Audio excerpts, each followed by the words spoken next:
അസ്സലാമു അലൈക്കും.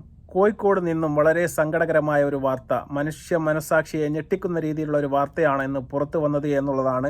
ഈസ്റ്റ് മുയിക്കൽ സ്വദേശിയായ നസ്രീന എന്ന് പറയുന്ന 16 വയസ്സ് മാത്രം പ്രായമുള്ള സഹോദരിയെ അവരുടെ സഹോദരിയുടെ പുത്രനായ അദ്നാൻ എന്ന് പറയുന്ന 20 വയസ്സുള്ള മനുഷ്യൻ കൊന്നുകളഞ്ഞു എന്നുള്ള ഒരു വാർത്തയോട് കൂടിയാണ് ഇന്ന് നേരം പുലർന്നത്. വളരെ സങ്കടകരമായ ഒരു വാർത്ത തന്നെയാണ്. അദ്ദേഹത്തിൻ്റെ പൂർവ്വ വൈരാഗ്യമാണ് മരണത്തിന് കാരണമെന്നാണ് ദൃക്സാക്ഷികൾ പറയുന്നത്.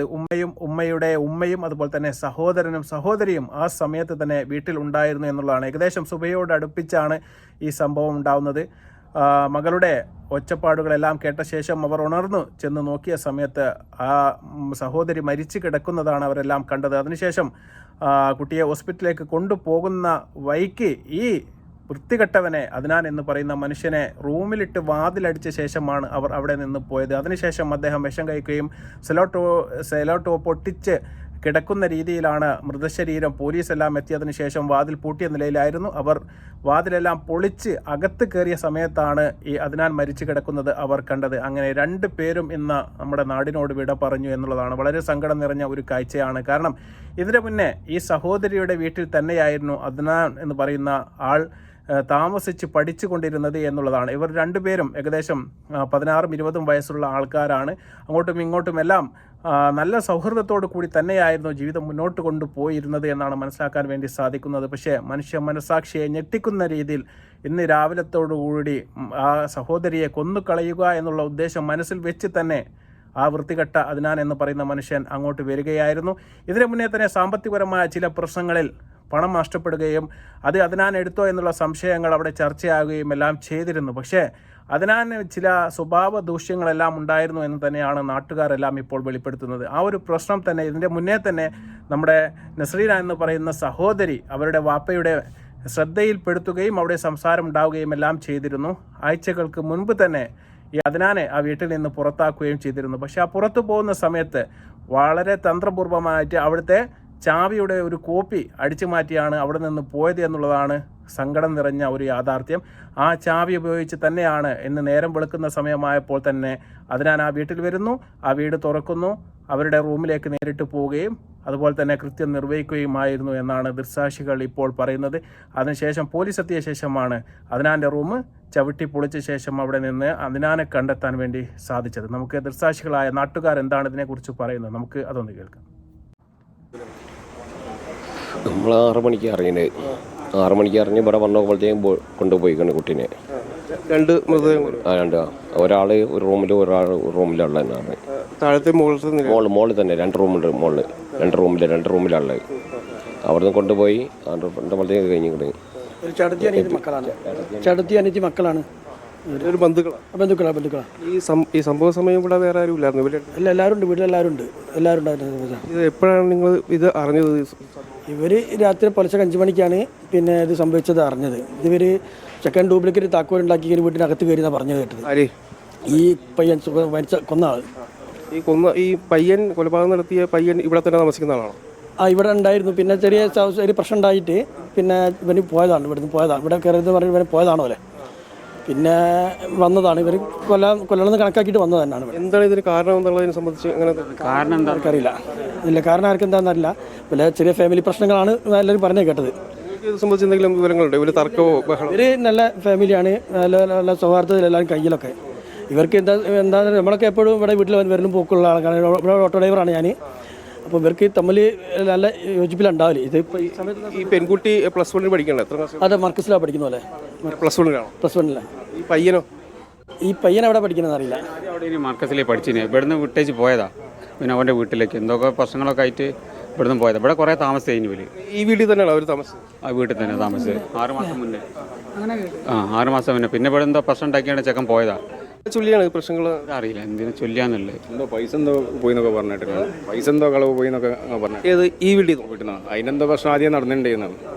അല്ല, ഈ വീട്ടിൽ നിന്ന് പോയ പൈസ ഇവനെ എടുത്തതായിട്ടാണ്? ഒരു ബന്ധുക്കാണല്ലോ, അപ്പം അതിൻ്റെ ചോദ്യം പറച്ചിലൊക്കെ ഉണ്ട്. അല്ലാണ്ട് വലിയ വിഷയങ്ങളല്ല, ഈ കുടുംബത്തിൽ തന്നെ കഴിഞ്ഞു കൂടുന്ന വിഷയങ്ങളാണെന്ന് പറഞ്ഞു. അങ്ങനെ ഈ കൊലപാതകത്തിലേക്ക് നയിക്കാൻ മാത്രം എന്താണ് ഇത്ര വിരോധം എന്നുള്ളത്? ചെക്കന് വേറെ എന്തെങ്കിലും ഉണ്ടോന്നുള്ള അറിയില്ല, എന്താ ഉപയോഗിക്കുന്നുണ്ടോ അങ്ങനെയൊന്നും അറിയില്ല.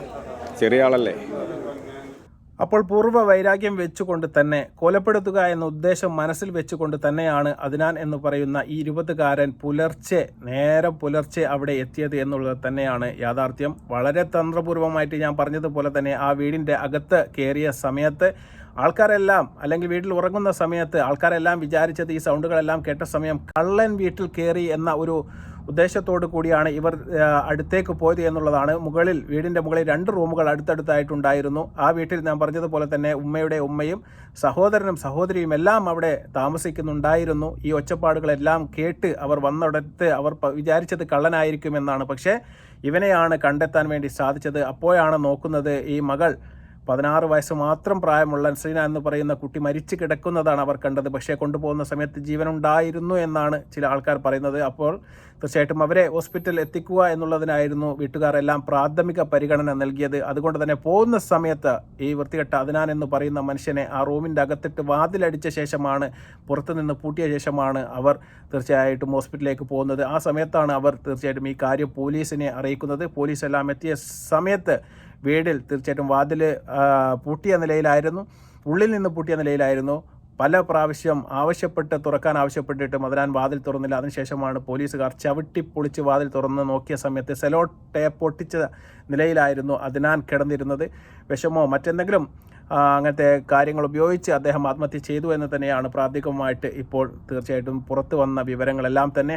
തീർച്ചയായിട്ടും ഈ ബോഡി തീർച്ചയായിട്ടും പോസ്റ്റ്മോർട്ടത്തിന് പോയിട്ടുണ്ട്. തീർച്ചയായിട്ടും അതിൻ്റെ റിപ്പോർട്ട് കിട്ടുന്നതുകൂടി എന്താണ് മരണകാരണം എന്ന നിലക്ക് തീർച്ചയായിട്ടും പുറത്തു വരികയും ചെയ്യും.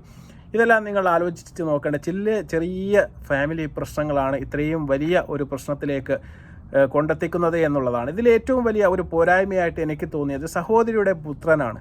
അദ്ദേഹം പ്രായപൂർത്തിയായ ഒരു മനുഷ്യനാണ്. അതുപോലെ തന്നെ സഹോദരിയുടെ ഈ പുത്രിക്ക് 16 വയസ്സ് മാത്രമായി പ്രായമുള്ളൂ. അത്തരത്തിൽപ്പെട്ട പ്രായങ്ങളുള്ള സമയത്തൊന്നും തീർച്ചയായിട്ടും നമുക്ക് ഇടകലർന്നുകൊണ്ടുള്ള ഒരു മുന്നോട്ടുള്ള പോക്ക് തീർച്ചയായിട്ടും അപകടം നിറഞ്ഞത് തന്നെയാണ്. എന്തെങ്കിലും പരസ്പരമായി അങ്ങോട്ടും ഇങ്ങോട്ടും പ്രശ്നങ്ങളുണ്ട് എങ്കിൽ തീർച്ചയായിട്ടും അവരവരുടെ അനുസരിച്ച രീതിയിലുള്ള പ്രതികരണങ്ങൾ നടത്തും. അത് ചിലപ്പോൾ ചില ആൾക്കാർക്ക് അംഗീകരിക്കാൻ പറ്റാത്ത കോലത്തിലേക്ക് വരികയും ചെയ്യും. ഇവൻ്റെ ദുശ്ശീലങ്ങളായ സ്വഭാവങ്ങളെയും അതുപോലെ തന്നെ സാമ്പത്തികമായ ഇടപാടുകളെയും എല്ലാം തുറന്ന് കാണിക്കുന്നതിൽ മുൻപന്തിയിൽ നിന്നിരുന്നത് നസ്രീന എന്ന് പറയുന്ന ഈ 10ാം ക്ലാസ് പരീക്ഷ എഴുതി വിജയം കാത്തു നിൽക്കുന്ന ഒരു മകളാണ്. നിങ്ങൾ അതുകൂടി ആലോചിക്കണം. 10ാം ക്ലാസ് പരീക്ഷ എഴുതി റിസൾട്ട് വെയിറ്റ് ചെയ്തിരിക്കുന്ന സമയത്താണ് ഇത്തരത്തിൽപ്പെട്ട വളരെ നാടിനെ നടുക്കുന്ന രീതിയിലുള്ള ഒരു പെരുമാറ്റം ആ മനുഷ്യൻ്റെ ഭാഗത്ത് നിന്നുണ്ടാവുന്നത്. 2 ജീവനാണ് പൊലിഞ്ഞു പോയത്. കാരണം ഇതൊക്കെ ഞാൻ പറയുമ്പോൾ കുടുംബക്കാരുള്ള ശ്രദ്ധക്കുറവ് കൊണ്ട് തന്നെയാണ്. 2 പേരും ഒരു സ്ഥലത്ത് നിന്ന് പഠിക്കാൻ വേണ്ടി പോവുകയാണ്. അത്തരത്തിലുള്ള അഭിപ്രായ വ്യത്യാസങ്ങൾ എന്തെങ്കിലും വീട്ടിലുണ്ടാവുന്ന സമയത്ത് തീർച്ചയായിട്ടും നമ്മൾ വീട് മാറ്റി തീർച്ചയായിട്ടും 2 പേരെയും 2 സ്ഥലത്തേക്ക് ആക്കുക എന്നുള്ളത് തന്നെയാണ് നമ്മൾ ആദ്യമേ ചെയ്യേണ്ടത്. പക്ഷേ ഇതിന് മുന്നേ പ്രശ്നങ്ങൾ ഉണ്ടായ സമയത്തും അവർ പറഞ്ഞു തീർക്കുകയാണ് ഉണ്ടായത്. ആ ഒരു വൈരാഗ്യം അവിടെ നിന്ന് പെട്ടെന്ന് മാറ്റിയപ്പോൾ തീർച്ചയായിട്ടും ആ ഒരു വൈരാഗ്യം അവൻ്റെ മനസ്സിൽ തീർച്ചയായിട്ടും എങ്ങനെയെങ്കിലും ജീവൻ കളയുക എന്നുള്ള ഒരു ലക്ഷ്യത്തോട് തന്നെയാണ് ഇന്ന് നേരം പുലർന്ന സമയത്ത് തന്നെ അവിടെ വന്ന് കാര്യങ്ങൾ ചെയ്തിട്ട് വളരെ വ്യക്തമായ പ്ലാനിങ്ങോട് കൂടി തന്നെ അത് വിജയിപ്പിക്കാനും അദ്ദേഹത്തിന് സാധിച്ചു. പക്ഷേ എല്ലാം കഴിഞ്ഞതിന് ശേഷം അവൻ അവിടെ നിന്ന് രക്ഷപ്പെടാൻ വേണ്ടിയുള്ള ഒരു പരിപാടി നടന്നില്ല എന്നാണ് ഞാൻ മനസ്സിലാക്കുന്നത്. ആത്യന്തികമായിട്ട് പിടിക്കപ്പെട്ടപ്പോൾ തീർച്ചയായിട്ടും ഇനി എനിക്ക് രക്ഷയില്ല, അതിന് അദ്ദേഹം മരണം തിരഞ്ഞെടുക്കുകയുമായിരുന്നു. പക്ഷേ 2 ജീവനുകളാണ് നമുക്ക് പൊയിഞ്ഞു പോയത് എന്നുള്ളതാണ്. ഒന്ന് ഉമ്മയുടെ മൂത്ത സഹോദരിയുടെ പുത്രനാണ്, അനുജത്തിയുടെ മകളാണ് ഈ മരണപ്പെട്ട നസ്രീന എന്ന് പറയുന്ന സഹോദരി. പക്ഷേ 2 പേരെയും നമുക്ക് നഷ്ടപ്പെട്ടിരിക്കുന്നു. തീർച്ചയായിട്ടും ഞാൻ പറഞ്ഞതുപോലെ തന്നെ പോസ്റ്റ്മോർട്ടം റിപ്പോർട്ട് വരുന്ന മുറയ്ക്ക് മരണകാരണം എന്ത് എന്ന് നമുക്ക് വ്യക്തമാക്കി മനസ്സിലാക്കാൻ വേണ്ടി സാധിക്കും. പക്ഷേ നാട്ടുകാർക്ക് പോലും ഈ കുടുംബത്തിനെ പറ്റിയോ ഈ കുടുംബത്തിലുള്ള ഇവരെ പറ്റിയോ യാതൊരു കംപ്ലൈൻറ്റോ എന്തെങ്കിലും ഒരു പ്രശ്നമോ ഒന്നും തന്നെ പറയാനില്ല. കാരണം അത്രയ്ക്ക് നല്ല രീതിയിൽ ജീവിച്ചു വരുന്ന ഒരു കുടുംബമാണ്. പെട്ടെന്ന് ഇത്തരത്തിൽപ്പെട്ട ഒരു വാർത്ത കേട്ട സമയത്ത് അവർക്ക് പോലും ഓടി വന്നിട്ട് അവർക്ക് പോലും ഈ വിശ്വസിക്കാൻ വേണ്ടി സാധിക്കുന്നില്ല എന്നുള്ളതാണ്. അത്തരത്തിലായിട്ട് എന്തെങ്കിലും ഒരു പ്രശ്നമോ പുറത്തുള്ള എന്തെങ്കിലും ഒരു മോശകരമായ രീതിയിൽ നടക്കുന്ന ആൾക്കാർ ഒന്നും തന്നെ വളരെ വ്യക്തമായിട്ട് ആ സഹോദരി എന്ന് പറഞ്ഞാൽ മതപരമായിട്ടും അതുപോലെ തന്നെ വിദ്യാഭ്യാസപരമായിട്ടും അച്ചടക്കത്തോടു കൂടി മുന്നോട്ട് പോകുന്ന ഒരു കുടുംബമാണ്. തീർച്ചയായിട്ടും ഇതൊക്കെ നിങ്ങളെല്ലാവരും ശ്രദ്ധിക്കണം. നമ്മുടെ കുട്ടികളാണ്. പ്രായപൂർത്തിയാകുന്ന സമയത്ത് അവരുടെ സ്വഭാവത്തിലോ മറ്റോ എന്തെങ്കിലും ചെറിയ പാളിച്ചകളോ പോരായ്മകളോ ഉണ്ടെങ്കിൽ തീർച്ചയായിട്ടും നമ്മളതെല്ലാം തിരുത്തി മുന്നോട്ട് കൊണ്ടുപോകേണ്ടതാണ്. അദ്ദേഹത്തിന് ചെറിയ ലഹരിമായ ഉപയോഗവുമായി ബന്ധപ്പെട്ട് ചില ദുശ്ശീലങ്ങൾ ഉണ്ട് എന്ന് തീർച്ചയായിട്ടും നാട്ടുകാരിൽ ഒരാൾ പറയുന്നത് നിങ്ങൾ കേട്ട് കാണും. അത്തരത്തിൽപ്പെട്ട ഉപയോഗങ്ങളൊക്കെ ഉണ്ടെങ്കിൽ തീർച്ചയായിട്ടും നമ്മളത് തിരുത്തി അതിനുവേണ്ട ചികിത്സകളെല്ലാം കൊടുക്കണം. അങ്ങനെ കൊടുക്കാതെ വന്നാൽ നമ്മൾ അഫാൻ്റെ ഒരു കഥ ഇതിന് മുന്നേ നമ്മൾ വീഡിയോ ചെയ്തതാണ്. 5 പേരെയാണ് ആ വൃത്തികെട്ടവൻ കൊന്നു കളഞ്ഞത്. അതുപോലെ തന്നെയാണ് ഇന്ന് അദ്നാൻ. ഇത് രണ്ടാമത്തെ ഒരു കാര്യമാണ്. തീർച്ചയായിട്ടും ഇതിലൊക്കെ ശക്തമായ നടപടിയും നിയമത്തിൻ്റെ ഇടപെടൽ കൊണ്ട് മാത്രമേ നമുക്ക് മുന്നോട്ട് പോകാൻ വേണ്ടി സാധിക്കുകയുള്ളൂ. തീർച്ചയായിട്ടും പോലീസിൻ്റെ ഭാഗത്ത് നിന്ന് ശക്തമായ ഇടപെടലുകൾ കൃത്യസമയത്ത് ഉണ്ടായി എന്നാണ് നാട്ടുകാരും പറയുന്നത്. തീർച്ചയായിട്ടും വരും ദിവസങ്ങൾ ഇതുമായി ബന്ധപ്പെട്ട കൂടുതൽ അപ്ഡേഷനുമായിട്ട് വരുന്നതായിരിക്കും. മറ്റൊരു വീഡിയോ വരുന്നത്. നന്ദി, നമസ്കാരം.